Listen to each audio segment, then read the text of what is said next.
Good day, another episode sa Kirby Motovlog YouTube channel. Today's video, meron tayong ihatid na motor na Kawasaki ZX4RR. SRP nito 499,000, 2025 model to. Available to sa cash and financing for installment. Pwede tayo mag-online application through Facebook page na Kirby Motovlog, and meron tayong globe number na 0995-728-0654. Viber ready. May WhatsApp din tayo and Telegram, same number. Bale, ang biyahe natin pa Gentry, Cavite. Hatid natin sa client itong motor kasi nakakotse sila, kaya pinahatid na sa atin. 4 Odo pa lang to, galing sa casa o sa store natin sa Las Piñas. Andito na tayo sa may Bacoor, Cavite. Dumaan tayo dito sa may Marcos Alvarez.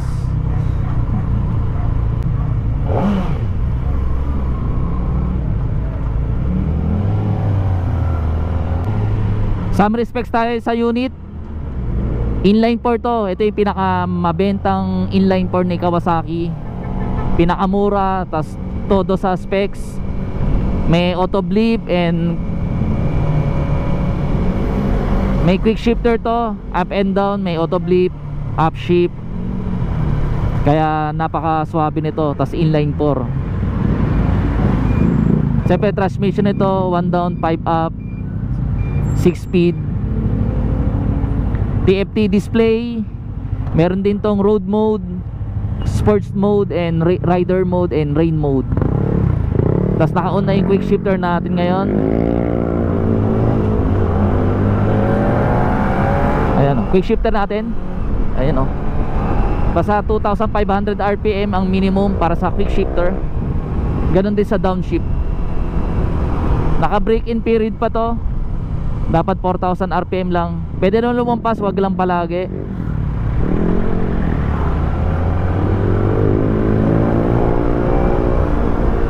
Quick shifter. Oh, damn.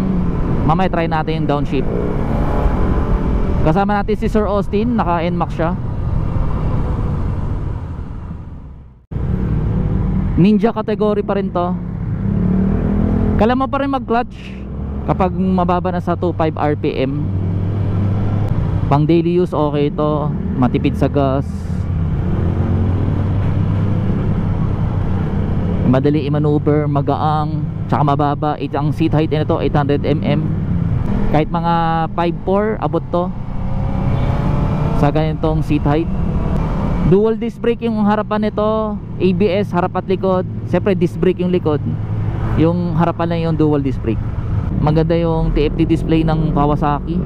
Karamihan ng mga TFT display ni Kawasaki magkakaparehas. Mga Z9 na 2024. Pero yung mga 2025 na Z9, iba na yung panel nya. Medyo mas malaki na siya. Ninja 650, ganyan din yung panel. 102 Celsius. Medyo traffic kasi, kaya ganyan yung Celsius on temperature ng makina. Hindi naman masyado mainit. Lalo pa to pag na-change oil. Tsaka malagay natin yung liquid moly, medyo mas malamig kasi yun yung gamit natin sa store. Mas maginhawa sa pakiramdam. Madali may isingit. Itataas mo lang yung side mirror para makasingit ka sa mga ganong angulo.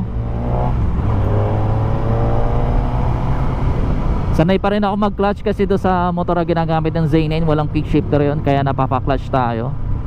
Pag hindi ka taga dito, harangin ka, magbabayad ka ng 10 piso. Ayan, bayad ka 10 piso dyan.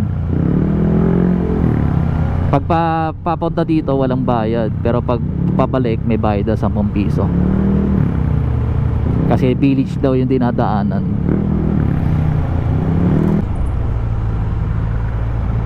Singit tayo dito. You know,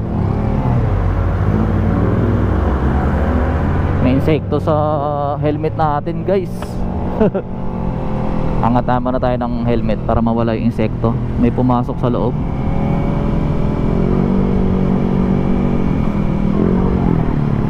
Andito na tayo sa Molino Jollibee. Tapos kakaliwa tayo. You know, sakto. Wala nang paghihintay.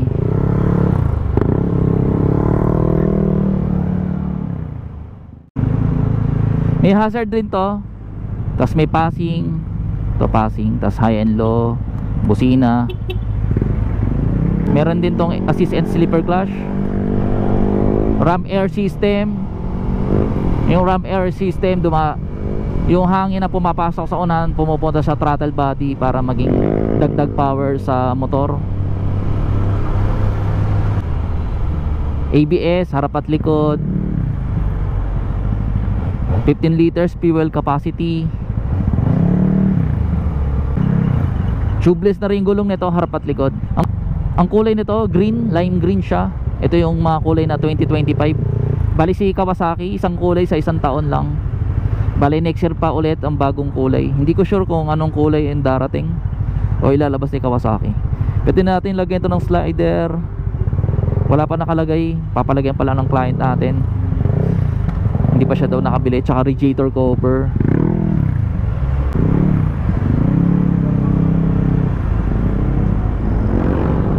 Yan, singit natin, kasya naman. Kaso umandar yung kotse. Yan. Sok naman. Kaya maganda to sa daily use. Itong 4R na to. Kaya marami bumibili nito eh. Pwede pang beginner din. For requirements, for employee, meron tayong requirements to valid ID, proof of billing, COE. Kung walang COE, 3 months payslip. Process natin 3 days to 5 days. Ilang mga requirements natin for employee, local employee. Pag business, pwede rin po to valid ID, proof of billing ng bahay, business permit, 3 months bank statement. Pwede rin po na mag-apply ang BA, yung mga work from home. Requirements po nito is to valid ID, proof of billing ng bahay, contract or COE, and 3 months bank statement kung saan pumapasok ang sahod. Remittance, pwede rin po. Yung mga nagpapadala sa inyo sa ibang bansa, pwede rin po. Sample, asawa nyo po nagpapadala sa inyo, pwede rin po. 2 ID, proof of billing, contract ng nasa abroad, and 3 months bank statement. Pwede rin po na sample, ang client natin lalaki nasa ibang bansa, ang asawa niya nandito po, pinapadala niya yung asawa, pwede po mag-apply ang asawa nyo po nandito sa ibang bansa, ay nasa Pilipinas po. Yung mag-a-apply po yung nasa Pilipinas, yung sample si wife nyo po nandito sa Philippines, pwede po siya mag-apply. Pero nakapangalan yung motor sa wife nyo po kasi siya po yung nandito. Wala rin nasa ibang bansa. Hindi pwede po mag-apply o nasa ibang bansa po. Kailangan po nandito kayo bago kayo mag-apply. Meron kasi mga ganong client natin na actually meron na tayo maging na ganong client, ganon ginawa kasi gusto nila pagdating nandito, meron na silang motor, gagamitin na lang at mayroon ng ORCR. Pero kung gusto nyo po nakapangalan sa inyo motor, kailangan nyo po nandito po kayo sa ibang bansa, mga OFW or seaman. Optional lang po yun kung gusto nyo po yung wife nyo yung mag-apply para pagdating nyo may motor na po. Pwede rin po yung anak nyo po mag-apply. Sample, pinapadala nyo po yung anak nyo. Meron kasing senaryo, 2 mag-asawa po is nasa ibang bansa, yung anak nyo po ang pwede mag-apply. Kung wala pong trabaho, pwede rin po remit. Kung nagpapadala kayo, pwede po yun, ma-approve po yun. Ganon din, meron din akong mga client na ganon, anak po yung nag-apply, nakapangalan sa anak niya yung motor.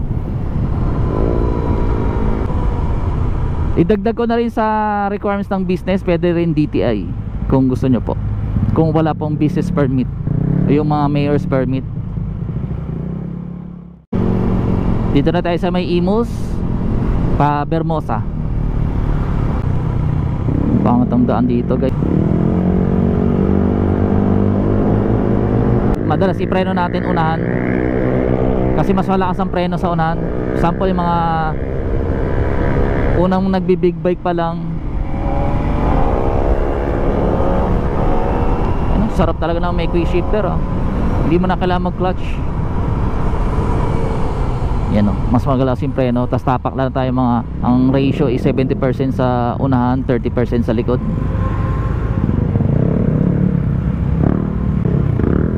Vulcan S 650 2025. Meron din tayo niyan, Vulcan S 650.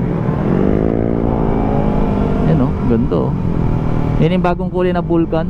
Mukhang bagong labas din ah. Wala pang plaka. Hindi pa nadumi yan eh. Same din, brand new.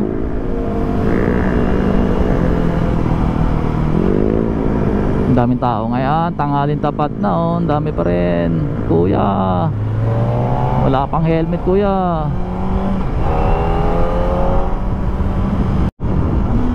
Yun oh, downshift, auto blip. Ganda. Hindi mo naman kaya mag-clutch pag magda-downshift. Ramdam mo yan. Ramdam mo yan kapag high RPM siya.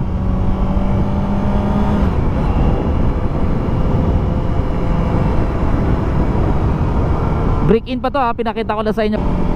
Shoutout kay Boss Enteng, siya, sa kanya tong unit na to. Taga Gentry siya, Cavite. Ito yung idadali natin sa client natin to. Dinidemo ko lang sir, baka napapanood ba to. Pinapakita lang natin kung gaano kaganda ang specs ng 4R. Sarap nito pag naka-muffler na. Kaso ni client ayaw ng muffler. Baka reklamo daw siya ng mga kapitbahay niya. Oy! Anong ginagawa mo kuya? Dito na tayo sa may open canal.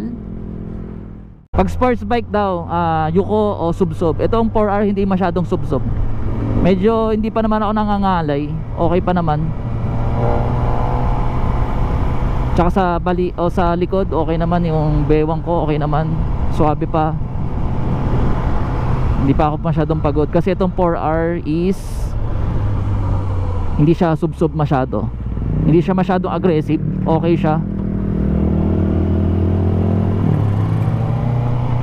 Sports type na sports bike na hindi nakakapagod. Pwede natin i-category yung 4R sa ganong hindi nakakapagod. Oh, may tuloy na pala dito. Ngayon lang nakadaan dito eh. Tuloy na pala dito. Dati wala tong tuloy eh. Bagong gawa. Ngayon lang ulit ako nakadaan dito. Mga taon na ako hindi nakadaan dito ah.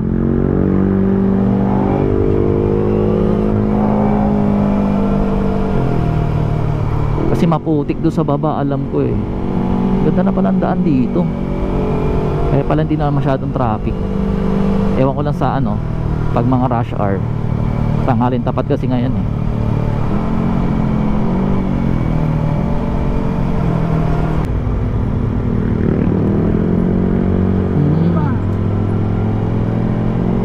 Bomba daw. Wala pa, hindi pa nakamapper kuya. Sayang. Next time. Hindi pa halos tapos. Pero okay na rin. Kanan tayo. Kakanan daw tayo. Kanan. Yun o, dami niliko. Sarap iliko talaga. 4R guys. Mas madaling i-maneuver o iliko yung sports bike kasi mas mababa yung manibela. Hindi katulad ng naked bike. Medyo mas hirap siya kasi mas taas yung manibela. Naked bike is relax lang talaga kasi upright yung manibela.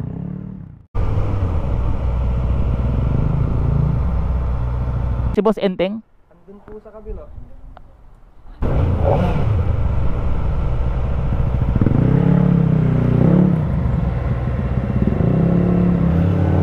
Sa kabila pala.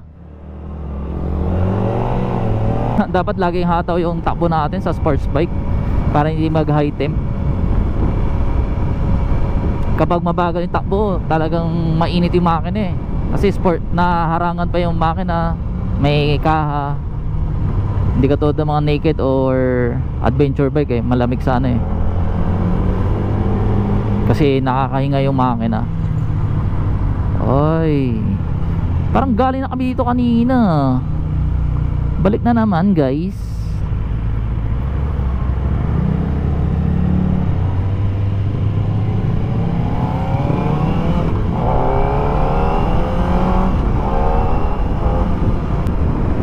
Sarap umataw dito. maluwag. Pero may speed limit sila pinapatupad, parang 20 lang dapat eh.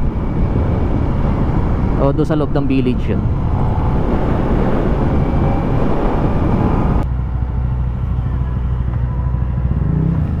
Ang taas ng humps doon ay magpadaan.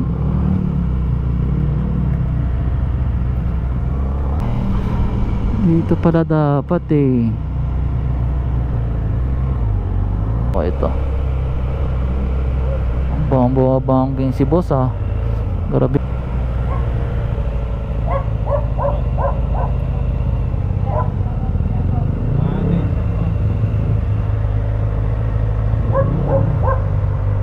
Boss, mas bagay sa'yo.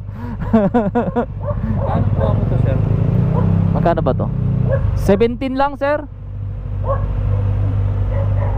Dan? O dito na. Doon, parang di mapilat. Kasi ayaw ko mapilat yan. Diyan lang yan. Sige, sir. Iangat ko lang.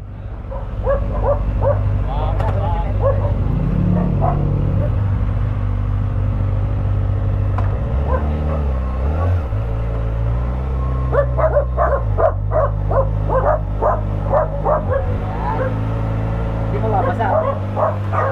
Oo, sir.